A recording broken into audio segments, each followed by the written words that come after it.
En 2010, Antoine déclare une leucémie. Il a 7 ans et même s'il ne comprend pas tout ce qui lui arrive, il saisit bien la gravité de la situation. Je me suis rendu compte que c'était grave puisque avec tous les médicaments puis le temps que j'ai passé à l'hôpital, je pensais que c'était plutôt grave quand même.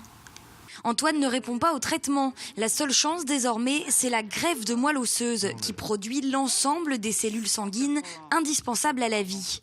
Cette transplantation de moelle nécessite évidemment un donneur.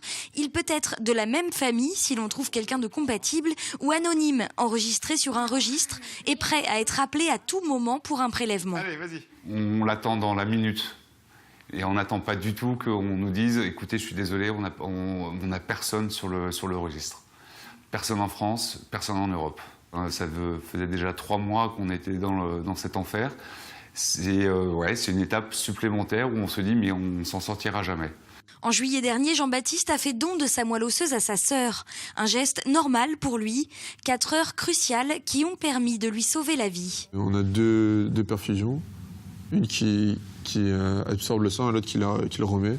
Une grosse machine à notre gauche.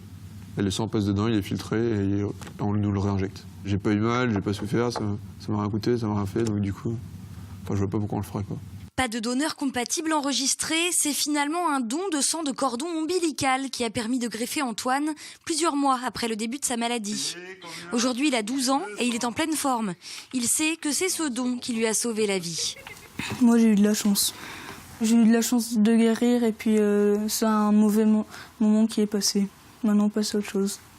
Chaque année en France, environ 2000 malades ont besoin d'une greffe. Le don de moelle osseuse permet en effet de traiter 80% des maladies graves du sang. La probabilité de trouver un donneur compatible en dehors de la fratrie est de 1 sur 1 million. Alors chaque nouvelle inscription est une victoire et un espoir de guérison supplémentaire pour les malades.